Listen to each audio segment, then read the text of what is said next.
എല്ലാവർക്കും സ്നേഹവന്ദനം. ഇവർക്കൊരു പണിയിലേ ഒന്ന് ചോദിച്ച് വീഡിയോ സ്കിപ്പ് ചെയ്ത് കളയരുത്. കാര്യം ക്രിസ്ത്യൻ സമൂഹത്തിന് വേണ്ടി ശബ്ദിക്കുന്ന മീഡിയകൾ കുറവാണ്. സോഷ്യൽ മീഡിയയിൽ ചിലർ മാത്രമേ അത് കൊടുക്കുന്നുള്ളൂ. അതുകൊണ്ട് നിങ്ങൾ കേൾക്ക് മാത്രമല്ല, എന്നെ സപ്പോർട്ട് നിൽക്കണ്ട. ക്രിസ്ത്യൻ ജനതയെ ഓർത്ത്, ക്രിസ്ത്യൻ സമൂഹത്തെ ഓർത്ത് ഞങ്ങൾ പറയുന്ന വീഡിയോ കേൾക്കുക. വെറുതെയല്ല ഞങ്ങൾ ഒരു വീഡിയോ ചെയ്യുന്നത്. അതിന് പിൻപിൽ പ്രത്യേകമായ ആവശ്യബോധത്തോടുകൂടെയാണ് ഞങ്ങൾ വീഡിയോ ചെയ്യുന്നത്. പല വീഡിയോ ചെയ്യുന്നത്, പല സപ്പോർട്ട് ചെയ്യാറുണ്ട്, ചില സപ്പോർട്ട് ചെയ്യാറില്ല. സ്കിപ്പ് ചെയ്യാതെ തീർത്ത് കാണുക, എന്താ പറയുന്നതെന്ന് കേൾക്കുക. കേട്ടിട്ട് നിങ്ങൾ ആവശ്യമുണ്ടെന്ന് തോന്നിയാൽ അതെന്ത് ചെയ്യുക, നിങ്ങൾ ഷെയർ ചെയ്യണം. ഇതിൽ പറയുന്നത് നമുക്കറിയാം, 2014 നരേന്ദ്രമോദി BJP ഗവൺമെൻറ് അധികാരത്തിൽ നിൽക്കുന്നത്. അവിടെ കണക്കനുസരിച്ച് ഈ 2014 ശേഷം ക്രിസ്ത്യൻ വിഭാഗത്തിൽ അതിക്രമങ്ങൾ 4 മടങ്ങ് വർദ്ധിച്ചിട്ടുണ്ട്. 4 മടങ്ങ്. നിങ്ങൾ ചിന്തിക്കണം. അതിൽ religions liberty commission of evangelical fellowship വ്യക്തമായ കണക്ക് ഇപ്പോൾ പുറത്തുവിട്ടിരിക്കുകയാണ്. ഏകദേശം 864 കേസാണ് ക്രിസ്ത്യൻ വിഭാഗത്തിനെതിരെ ഉണ്ട അതിക്രമങ്ങളുടെ കണക്ക് ഈ സംഘടന പുറത്തുവിട്ടിരിക്കുന്നത്. അത് ഞാൻ പറയുന്നതല്ല, മീഡിയ ഓണിൽ അതിൻ്റെ വാർത്ത ഉണ്ടായിരുന്നു, മീഡിയ ഓണിൽ ചർച്ച ഉണ്ടായിരുന്നു. നിങ്ങൾ ശ്രദ്ധിക്കുക. ഇതിനകത്ത് മതപരിവർത്തന നിരോധിത നിയമം അനുസരിച്ച് 3-ാം പ്രാവശ്യം മോദി ഗവൺമെൻറ് അധികാരത്തിൽ വന്ന സമയത്ത് 4 മടങ്ങല്ല, അത് ഏകദേശം 8-9 മടങ്ങ് ക്രിസ്ത്യൻ സമൂഹത്തിനെതിരെയുള്ള അതിക്രമങ്ങൾ വർദ്ധിച്ചു വന്നിട്ടുണ്ട്. 2014 147 അക്രമങ്ങളാണ്. അത് നിയമം കണക്കനുസരിച്ച് അവർ നിലവിൽ കിട്ടിയ കണക്കാണ് 147 ആണെങ്കിൽ 10 വർഷം പിന്നിടുമ്പോൾ 640 ആ കണക്ക് മാറി. അത് രേഖകളുള്ള കണക്കാണ്, രേഖയില്ലാത്ത കണക്ക് വേറെയുണ്ട്. നിയമപ്രകാരം 2014 147 എന്നുള്ളത് 10 വർഷം പിന്നിടുമ്പോൾ 640 അതിക്രമങ്ങളായി വർദ്ധിച്ചിട്ടുണ്ട്. ഇതിൽ ഏകദേശം കൂടുതലും ഉത്തർപ്രദേശിലും ഛത്തീസ്ഗഡിലുമാണ് ഏറ്റവും കൂടുതൽ അതിക്രമം ഉണ്ടായിക്കൊണ്ടിരിക്കുന്നത്. ഇതിൽ UP 188, ഛത്തീസ്ഗഡിൽ 150 സംഭവങ്ങളാണ്. ഈ 188 എന്ന് പറയുന്നത് പോലീസിൻ്റെ രേഖകളിൽ കിട്ടിയ കണക്കുകളാണ്. ഇത് പോലീസിൻ്റെ രേഖകളിൽ കിട്ടാത്ത കണക്കുണ്ട്, പോലീസ് പൂഴ്ത്തിയ കണക്കുകളുണ്ട്, പോലീസ് രേഖപ്പെടുത്താത്ത കണക്കുകളുമുണ്ട്. ഗവൺമെൻറ്റിനെ സപ്പോർട്ട് ചെയ്യാൻ വേണ്ടിയിട്ട് രേഖപ്പെടുത്താത്ത കണക്കുകളുമുണ്ട്. അപ്പോൾ ഇതിൽ UP 188, ഛത്തീസ്ഗഡ് 150. ഞാൻ ഛത്തീസ്ഗഡിലെ പല വീഡിയോകളും, ഛത്തീസ്ഗഡ് സുവിശേഷ പ്രവർത്തകരെയും മിഷണറിമാരെയും കർത്തുദാസിമാരെയും ഉപദ്രവിക്കുന്ന പല ഛത്തീസ്ഗഡ് വീഡിയോ ഞാൻ പുറത്തുവിട്ടിട്ടുണ്ട്. അതൊരു വീഡിയോ അത്രയും വൈറലായി സപ്പോർട്ട് ചെയ്തിട്ടുമുണ്ട്. അപ്പോൾ ശ്രദ്ധിക്കുക, ഇപ്പം തന്നെ ഛത്തീസ്ഗഡിൽ നാരായൺപൂർ എന്ന് പറയുന്ന ആ പ്രദേശത്തുള്ള ഏകദേശ ക്രിസ്ത്യൻ സംഘടനകളെ തിരിച്ച് ഹൈന്ദു മതത്തിലേക്ക് കൊണ്ടുവരുവാൻ ഒരു പെടാപ്പാടുപെടുകയാണ്. നിങ്ങൾ ഓർക്കുക, ഇത് ഓരോ വർഷം കഴിയുന്തോറും എണ്ണത്തിൻ്റെ അളവ് കുറയുകയല്ല, ഓരോ വർഷം തോറും എണ്ണത്തിൻ്റെ അളവ് കൂടിക്കൂടി വരികയാണ്.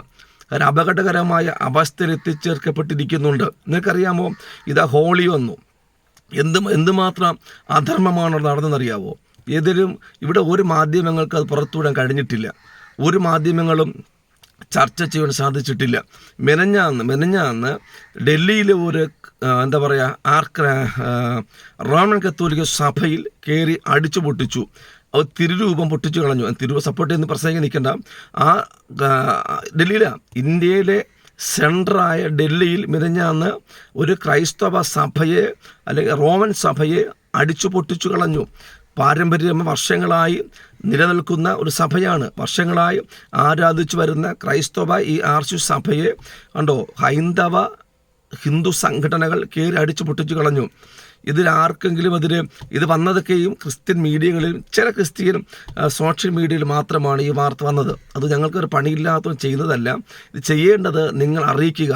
ഇത് പുറത്തു വന്നാൽ മാത്രമേ എന്തെങ്കിലുമൊക്കെ ചെയ്യാൻ സാധിക്കുള്ളൂ. ട്രംപ് വന്നാൽ ആര് വന്നാലും ഇവരുടെ പരിപാടി അജണ്ട ചെയ്തുകൊണ്ടേ തന്നെ ഇരിക്കും. ന്യൂനപക്ഷം അടിച്ചമർത്തുകയും ഹിന്ദു രാഷ്ട്രം സ്ഥാപിച്ചെടുക്കുവാൻ വേണ്ടി നന്നായി പാടുപെടുന്നുണ്ട്. അതുകൊണ്ട് നമ്മൾ വരുത്തരാണ്, ഞങ്ങൾ വന്നവരാണ്, ഞങ്ങൾ വന്ന് കയറിയവരാണ് എന്നുള്ള മനോഭാവത്തോടുകൂടെ ഞങ്ങളെ ഭൂരിപക്ഷ സംഘടനകളായ ഈ ഹൈന്ദവ മേഖല, RSSും BHPയും ഇത് ഹിന്ദു സംഘടനകളും നമ്മെ അടിച്ചമർത്തപ്പെടാൻ ശ്രമിക്കുന്നുണ്ട്.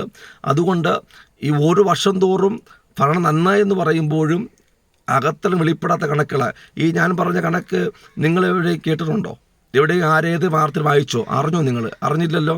അതുകൊണ്ട് ഈ 2014 ശേഷം ഇന്ത്യ ഗവൺമെൻറ്റിൽ പല സംസ്ഥാനം, ഇത് ഛത്തീസ്ഗഡ് UP യുമാണ് ഇപ്പോൾ കണക്കിട്ടിരിക്കുന്നത്, ഇനി ഒറീസയുണ്ട്, അതുപോലെ പിന്നെ മണിപ്പൂരുണ്ട്, മിസോറാമുണ്ട്, നാഗാലാൻഡ്, ഇവിടെയൊക്കെയും ചെറിയ സംഭവങ്ങൾ പുറത്തുവിടുന്ന ബീഹാറുണ്ട്, ഇവിടെയൊക്കെ ചെറിയ തമിഴ്നാടുണ്ട്, കേരളത്തുണ്ട്.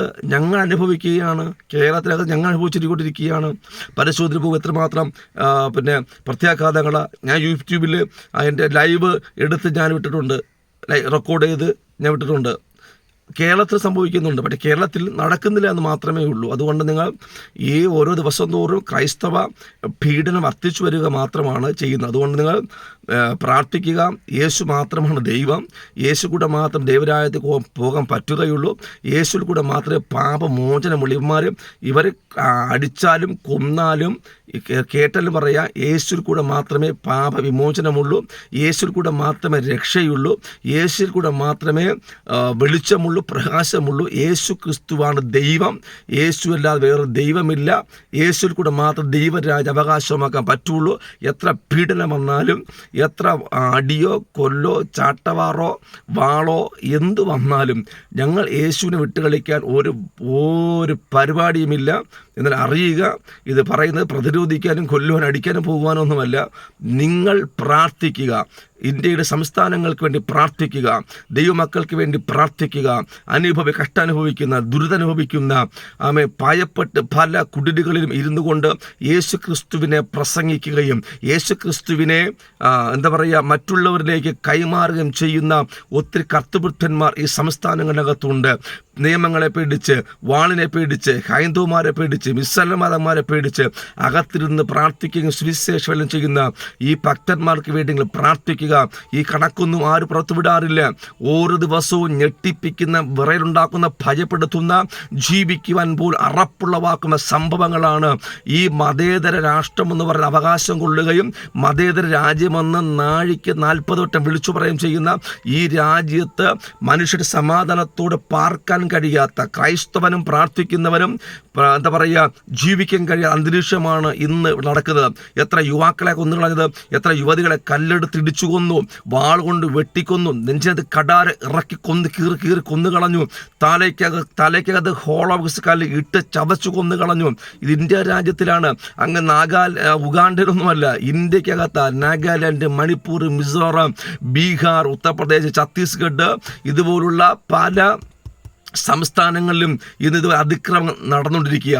ഉറപ്പിച്ചു പറയാം, എന്ത് തന്നെ പ്രശ്നം വന്നാലും യേശു വരാറ, യേശു മാത്രമാണ് ദൈവം. പ്രാർത്ഥിക്കുക. ഈ സംസ്ഥാനങ്ങൾക്ക് വേണ്ടി ഉണരുക. ഉറക്കത്തെ മാറ്റി ഉണരാം, പ്രാർത്ഥിക്കാം, ദൈവരാജ്യത്തിന് വേണ്ടി ഒരുമിക്കാം.